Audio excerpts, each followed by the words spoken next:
Salut! Première vidéo de notre voyage en Asie du Sud-Est avec Julie. Donc ça y est, ça fait 3 semaines qu'on est ici enfin. Et donc là on commence par le Vietnam qu'on va faire pendant 3 mois, on a prévu ça 3 mois. Et du coup on va vous partager les images et on va essayer de faire plusieurs vidéos comme ça, assez sympa, on l'espère. On espère. Donc nous on a commencé en fait à Ho Chi Minh Ville, c'est la capitale économique du pays qui se trouve au sud. C'est là où on a atterri, on est parti de France. Nous on ne connaissait pas du tout le Vietnam ni la ville de Ho Chi Minh. Et du coup on a découvert en arrivant qu'elle s'appelait avant Saigon, il y a encore 40 ans. Et aujourd'hui il y a la majorité des Vietnamiens qui l'appellent encore comme ça. Ouais, enfin ce qu'on comprend, pas toujours très clair. C'est vrai. Et en fait le Vietnam a été une colonie française pendant presque un siècle. Et à savoir que toute l'administration était basée à Ho Chi Minh Ville.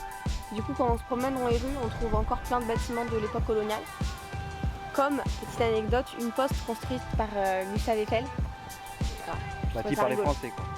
Ça m'a plu.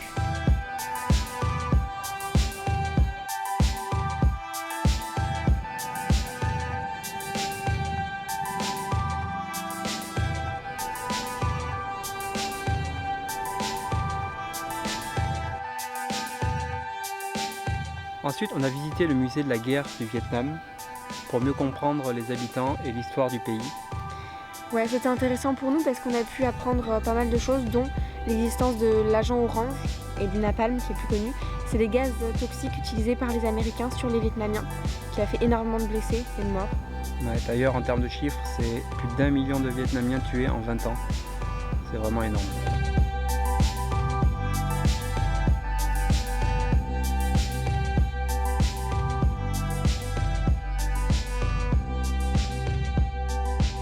Ensuite, on a été visiter le marché de Ben Thanh. C'est un endroit un peu trop touristique à notre goût, mais c'est le marché couvert le plus sympathique de la ville, avec beaucoup de couleurs et une bonne ambiance. Ouais, il est très grand, il y a un marché de nuit qui s'installe devant tous les soirs, donc c'est assez sympa à voir.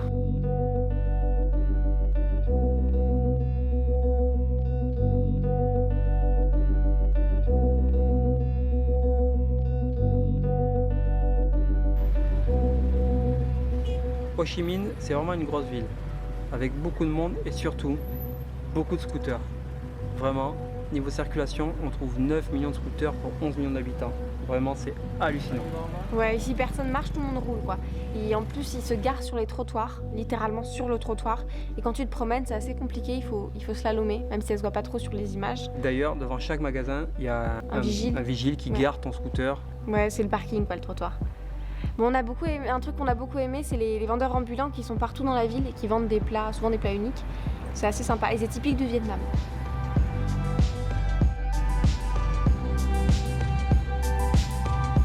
On est arrivé au Vietnam pendant la fête du Tet, le nouvel an lunaire vietnamien. En gros, ici, c'est les vacances pendant à peu près 2 semaines. Ouais, tout le monde se retrouve en famille et célèbre le passage à la nouvelle année. Il y a eu plein de marchés aux fleurs dans Ho Chi Minh, dont un très grand, on est allé plusieurs fois. Et en fait, les gens décorent leur maison avec des fleurs jaunes et rouges.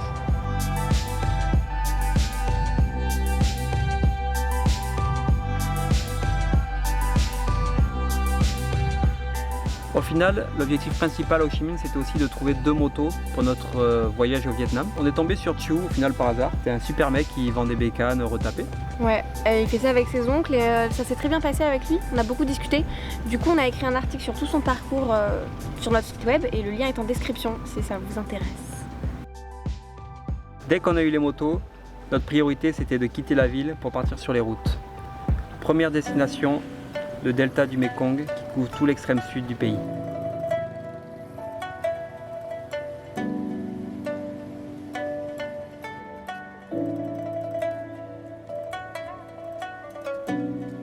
Gros changement d'ambiance pour nous une fois arrivés. On a pu trouver un petit homestay tout typique sur une petite île du delta. Et nos hôtes nous ont invités à partager le repas du Nouvel An avec eux. Et Nam Binh m'a initié à la coutume locale pour boire de l'alcool. C'est de l'alcool de riz fait maison que tu partages avec ton voisin. Si, il aime boire. Yeah. No, not me. Ah bah là, tu t'engueules. Petite information, le Mekong c'est l'un des plus longs fleuves d'Asie. On va le retrouver plusieurs fois sur notre parcours parce qu'il traverse plusieurs pays comme le Laos, le Cambodge, qui sont nos prochaines destinations.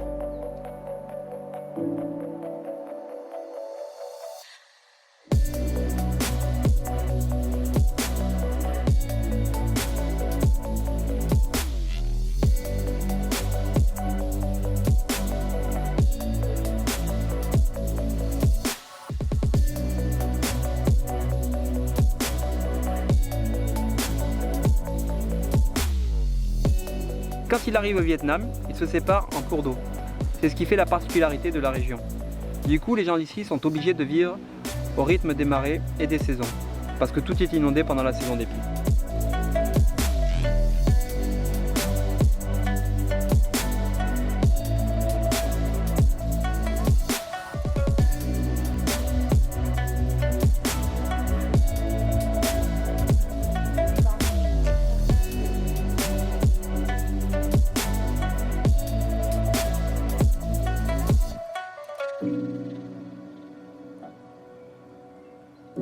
Tout le delta est aujourd'hui en danger à cause du réchauffement climatique et des barrages hydrauliques qui sont déposés partout sur le fleuve. Ça fait plusieurs années que le niveau de l'eau est en train de monter, alors que d'autres zones sont en train de s'assécher. Et de plus en plus de riziculteurs ne peuvent plus faire qu'une récolte par an au lieu de 2.